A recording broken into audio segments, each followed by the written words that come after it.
Hi, I'm Benton Stokes. And I'm Elane O'Rourke. And this is Cocktail Theology.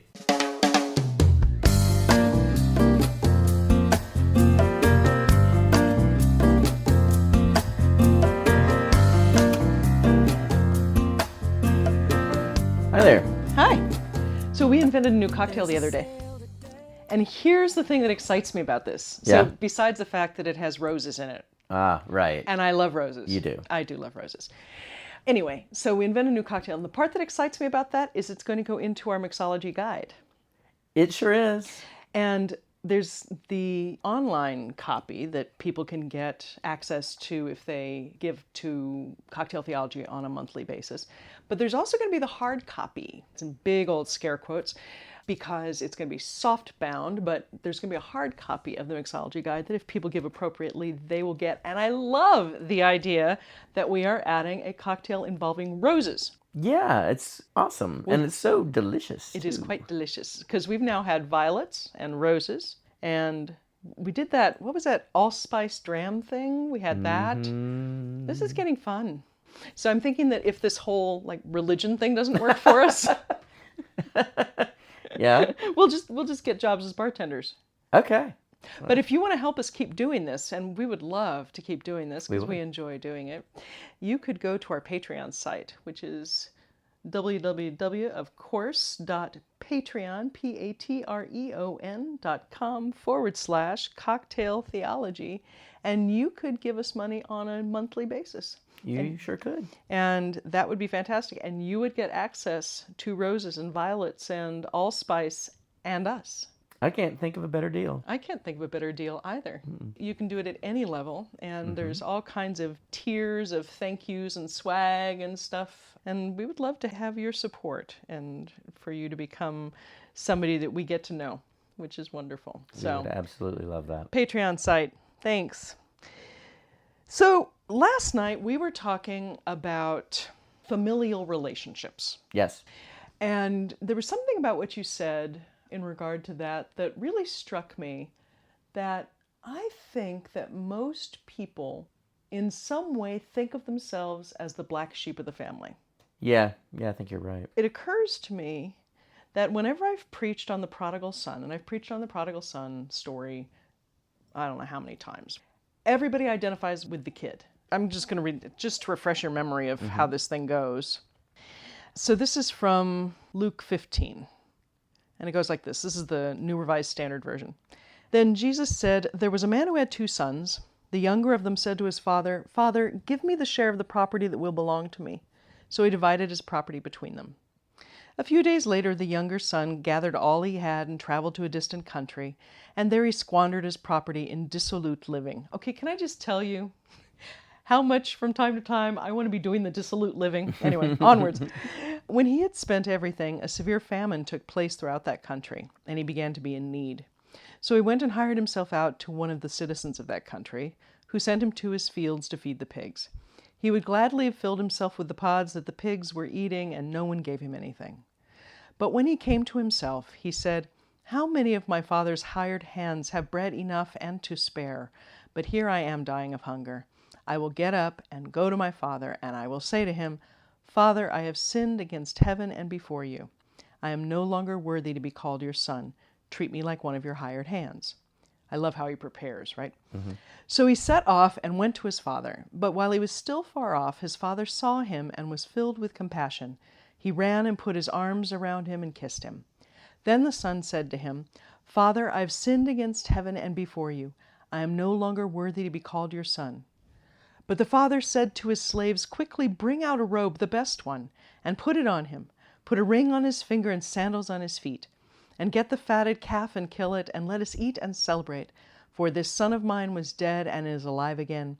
He was lost and he is found." And they began to celebrate.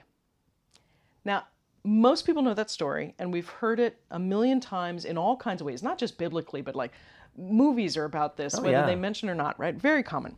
Here's the rest of the story. Now his elder son was in the field, and when he came and approached the house, he heard music and dancing. He called one of the slaves and asked what was going on. He replied, "Your brother has come, and your father has killed the fatted calf, because he has got him back safe and sound." Then he became angry and refused to go in. His father came out and began to plead with him. But he answered his father, "Listen, for all these years I've been working like a slave for you, and I've never disobeyed your command. Yet you have never given me even a young goat so that I might celebrate with my friends. But when this son of yours came back, who has devoured your property with prostitutes, you killed the fatted calf for him." Then his father said to him, "Son, you are always with me, and all that is mine is yours. But we had to celebrate and rejoice, because this brother of yours was dead and has come to life. He was lost and has been found."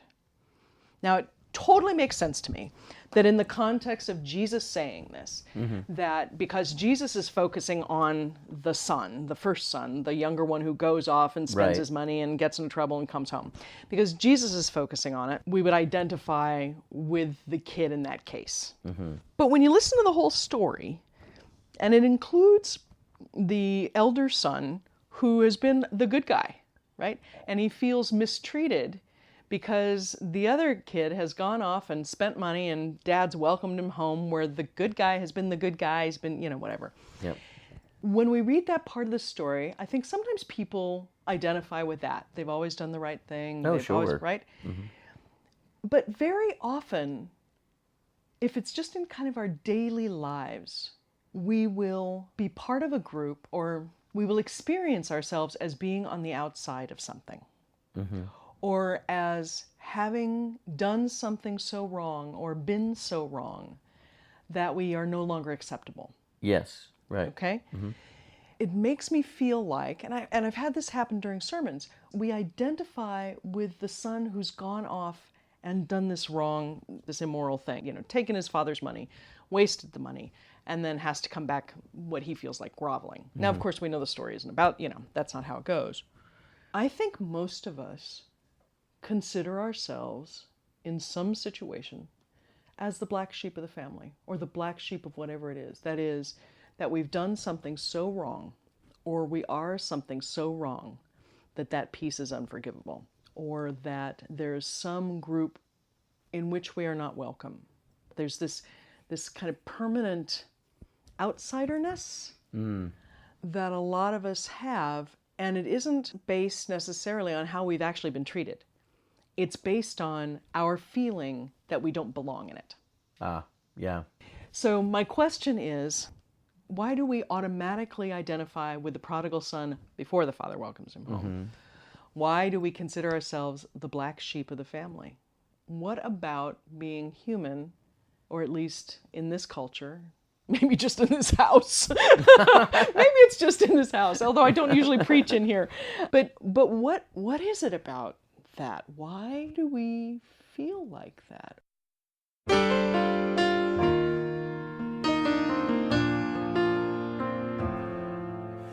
Real is how it feels to be the sum of mistakes, the consequence of deeds you can't undo. And real is how it feels to fall short of what it takes, when stakes are high and there's so much to lose.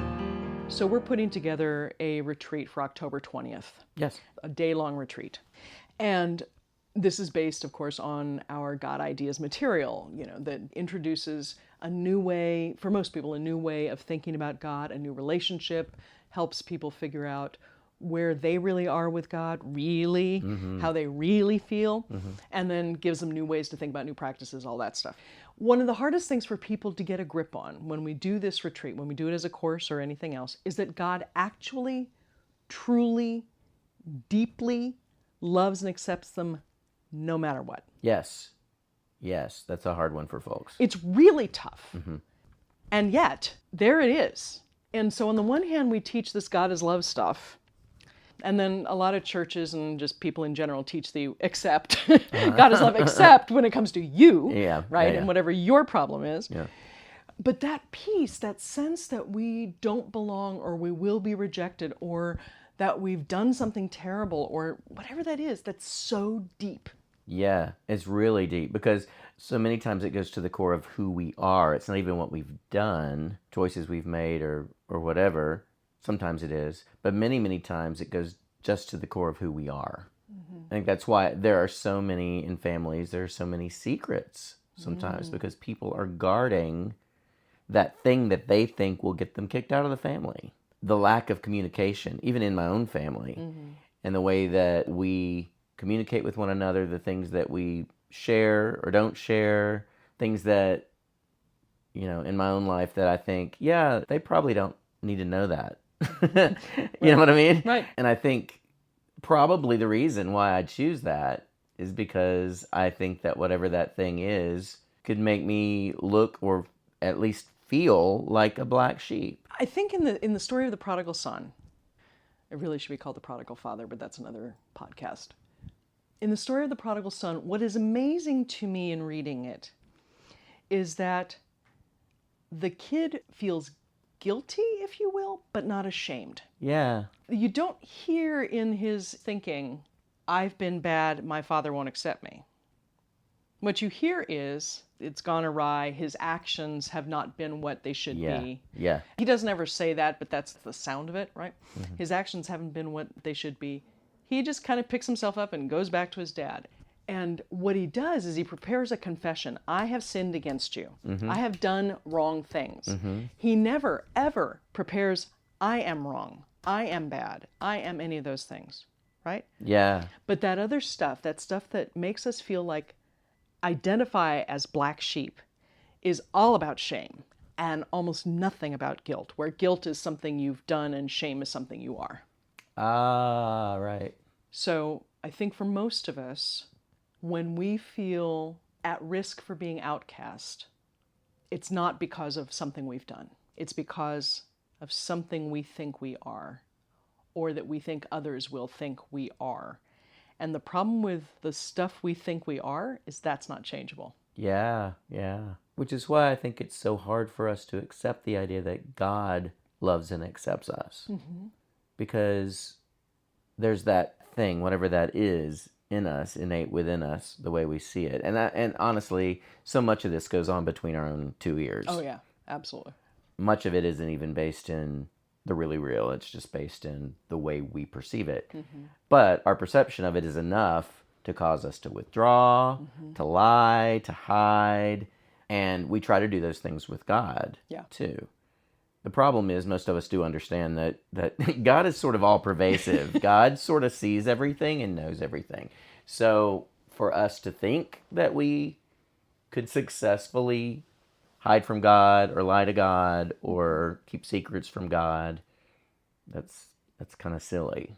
So to believe and accept that God loves us, and also accepting the idea that God knows us, that's big. It's huge. Understanding just that piece, all of us would probably be more willing to be open and transparent and judge ourselves less. Now, we might still think, yeah, well, Aunt Matilda, Poor Aunt Matilda. She comes up every once in a while on our podcast. she does. And, She's you know, usually bless her heart. Yeah, she's usually saintly, but she can be a little judgy. She can be quite judgy. Yeah. So, when you show up for the family reunion, you haven't been around for a while, Aunt Matilda gives you the side eye. Like, so good to see you. We've missed you. It's just not the same around here without you. Right? Aunt Matilda has an idea that perhaps you've been either doing something you shouldn't be doing, or you just haven't been around, which means the family's maybe not as important to you as she thinks it should be. Right. And your shorts are too short. But that's a whole different... And my shorts are too short, right? Well, not yours. I was talking about whoever's visiting with Aunt Matilda. We're not talking about... Well, it's my Aunt Matilda. I don't have an Aunt Matilda. So. Yeah, okay. So there's something about that fear of being judged. Because what you just said was that if we... Well, I'm not sure which one would come first. But that if we truly believed that God loves us, accepts us, and that's an important piece, right? Loves us and accepts us, we would feel that way in the rest of our relationships. Or if we behave that way in our relationships, we might feel that way about God. And I'm not sure which one actually comes first. Sure. Like, I don't have much trouble believing, and I think I act on this, I don't have much trouble believing that God accepts me for who I am. It occasionally will arise, but most of the time I feel okay in God's eyes. Yeah. But I still have in me that reluctance to invite myself over to a friend's house. That just feels like if I were to call you and say, hey, can I come over? The amount of shame I would feel automatically about that, like that I would be at risk of losing your friendship or, whatever the thing is, it's like that just rises up. Wow. Isn't that interesting? Yeah. I mean, I don't have the family thing, right? Yeah. Right. Because for those of you who don't know, my mom was a single mom and she passed, I was just thinking about this, 16 years ago, something like that. And we had the kind of relationship where she raised me to be strong and independent and then was really sorry that it worked. Because I didn't have a problem walking away and going and living my own life. And then I don't have any other real family. So I don't have the family reunion problem. Yeah. Right, at all. But I do have that sense of not ever really being part of the group.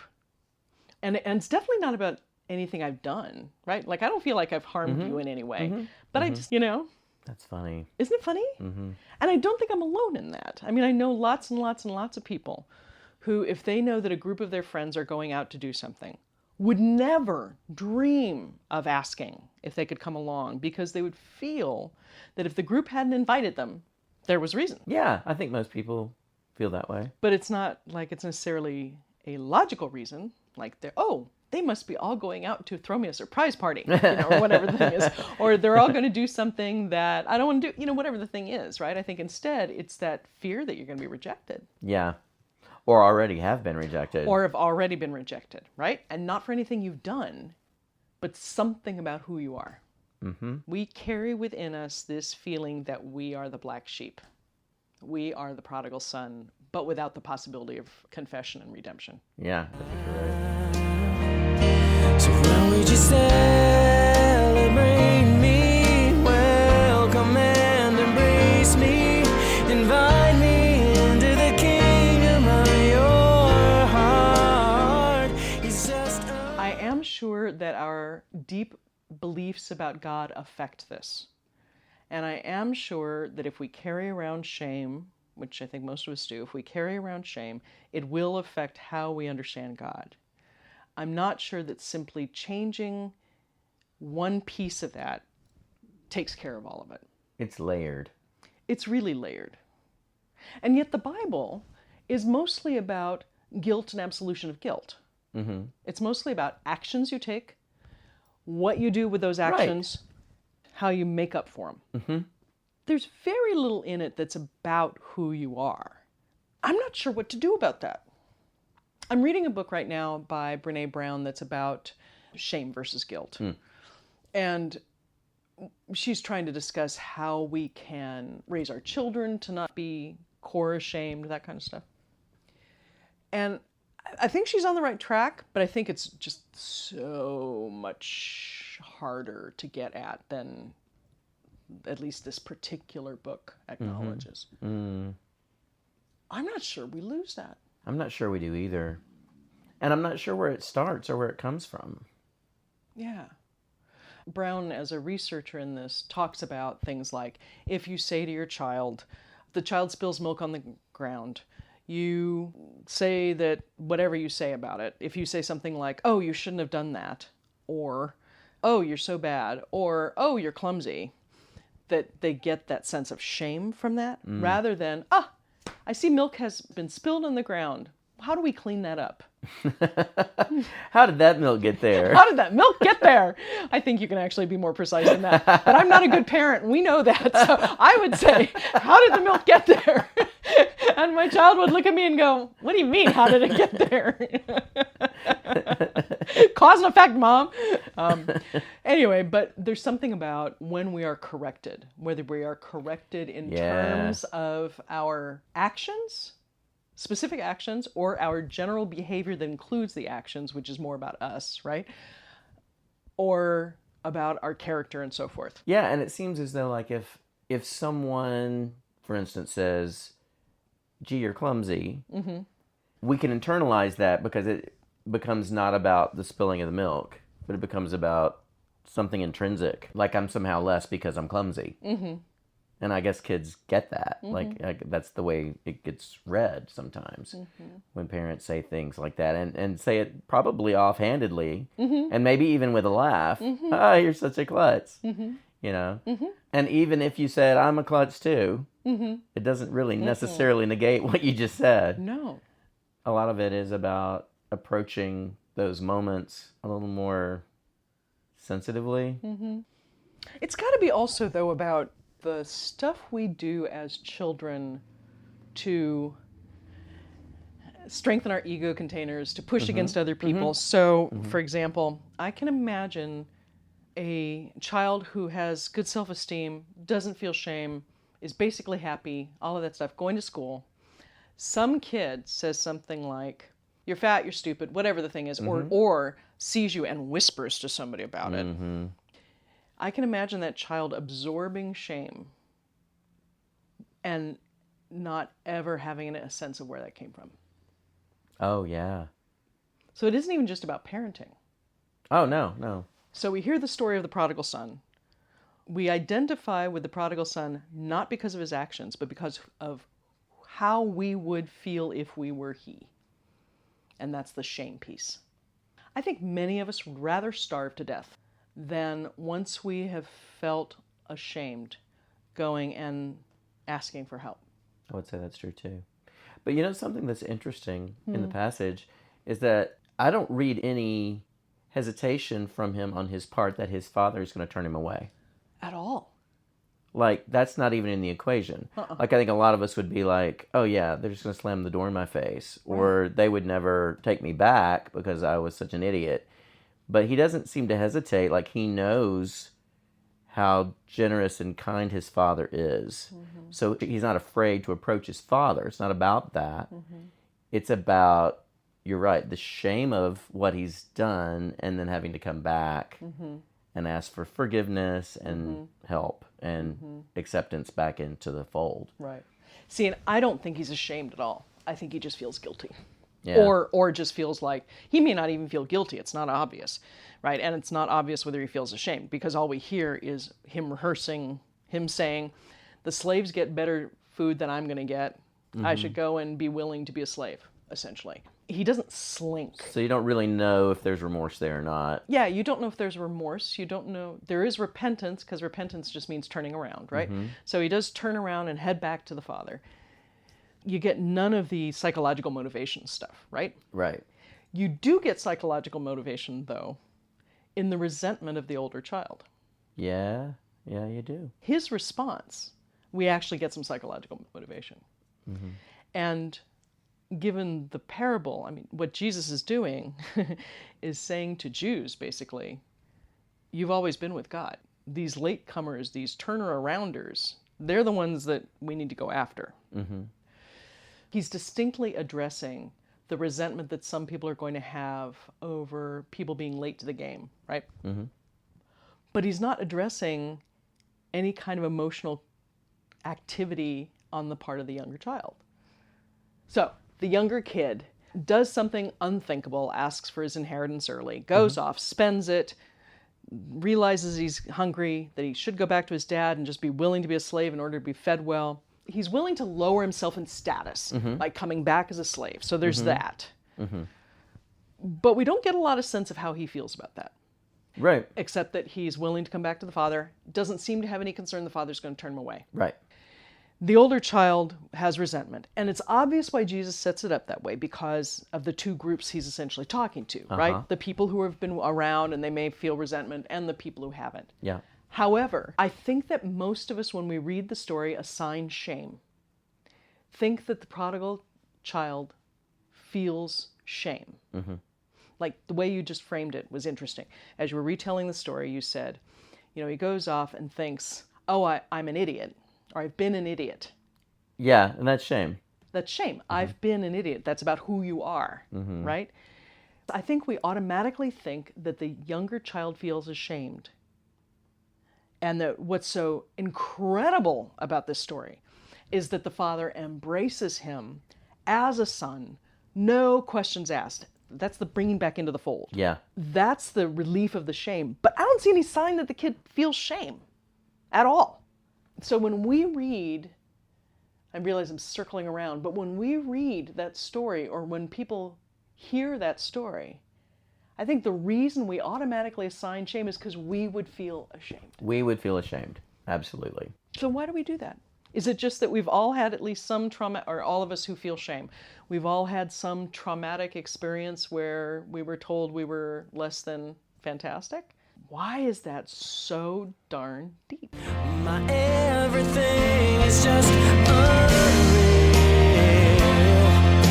It's too good to be true. You and only you could bring me back to life. You're so unreal. How your unrelenting grace, it flies into the face of everything I feel.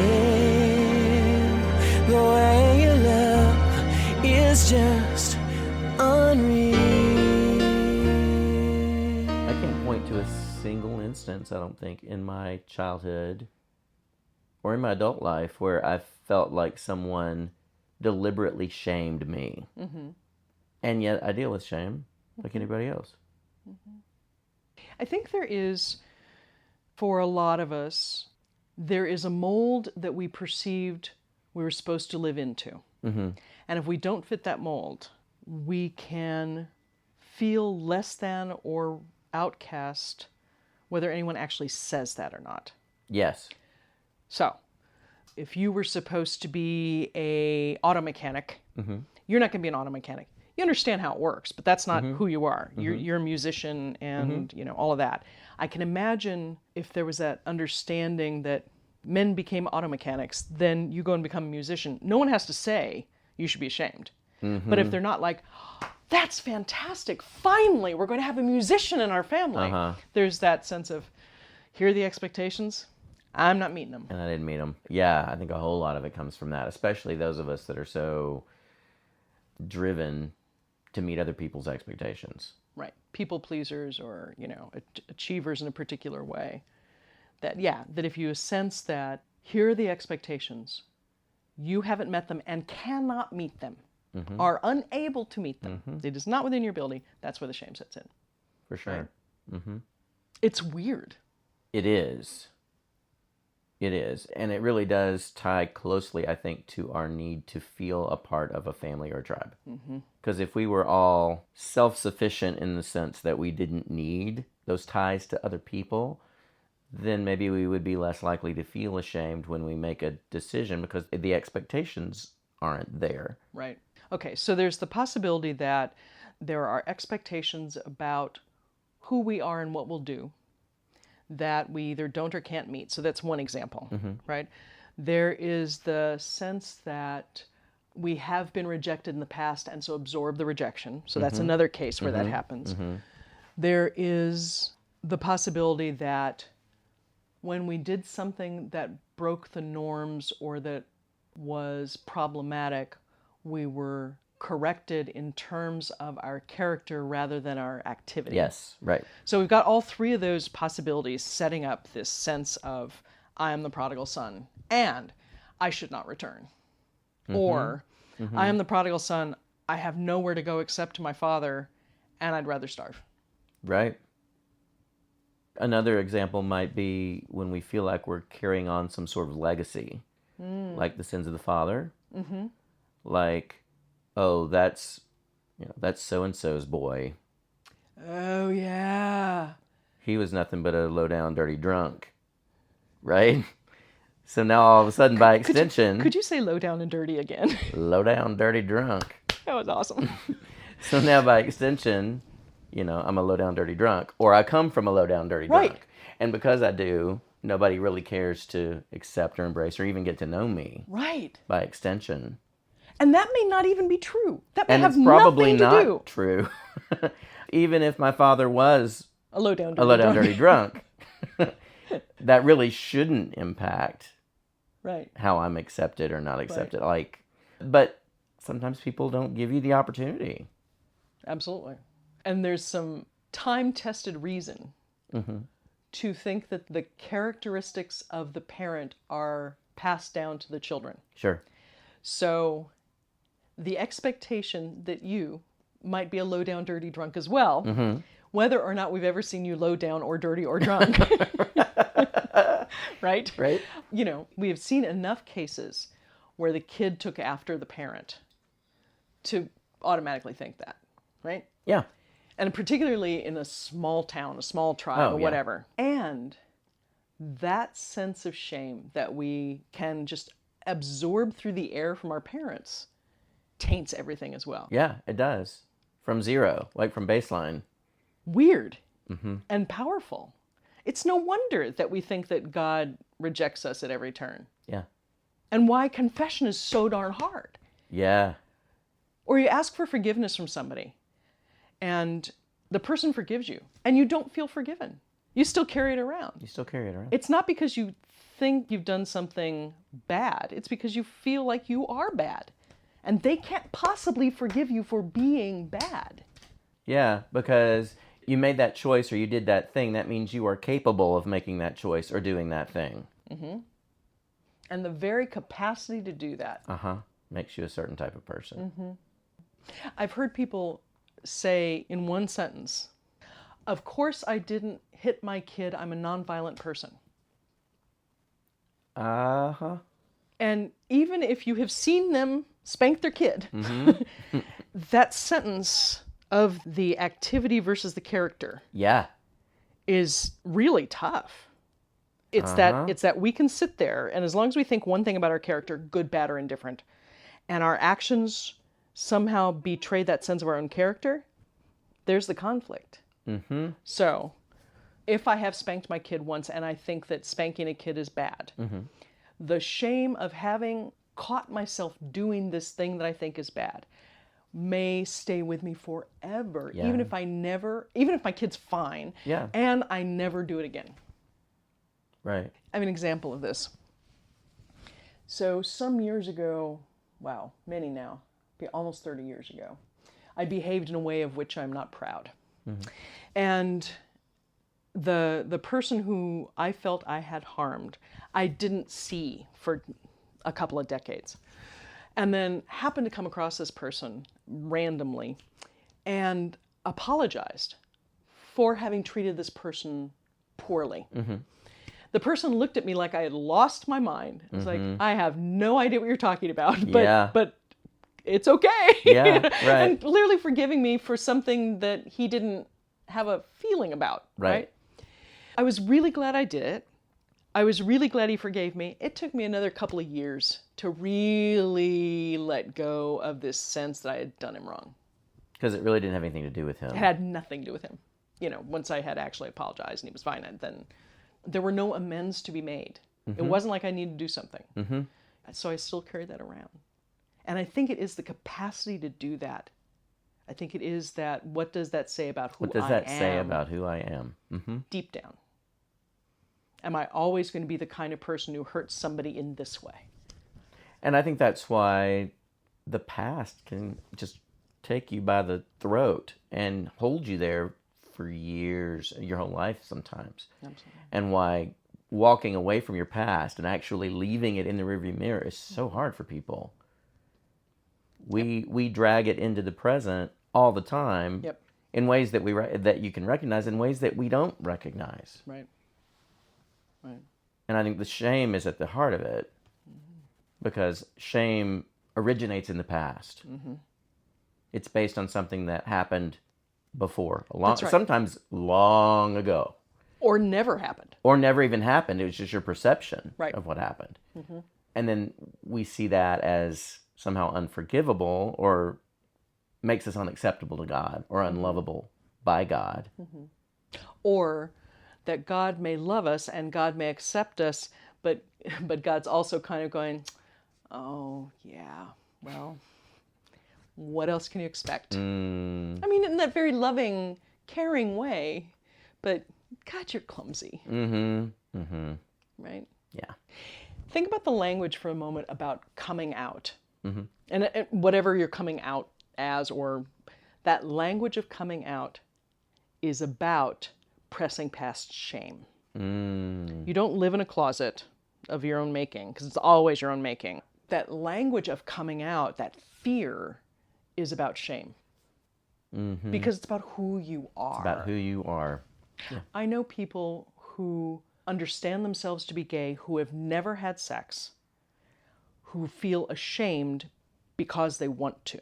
Yeah. And I think for a lot of straight people, or a lot of people who aren't around LGBTQA, et cetera, culture, it's about the identity, but it's also about the activity. And it's often about the activity that people have the ick factor. That's what a lot of churches get hung up on. And that's what the whole ex-gay therapy thing is about, is to keep you from doing it. Right.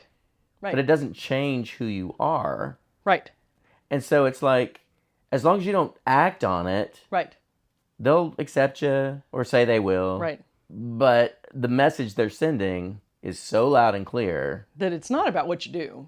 Yeah. And that's where the shame piece is, right? Yeah. So it seems like coming out as a musician, for example, would have some of that exact same pushing against the expectations, preparing to disappoint. Yeah. We're not black sheep.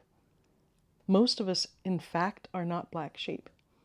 We may be sheep who've done stupid things. Because sheep do stupid things. Because sheep do stupid things. They really do.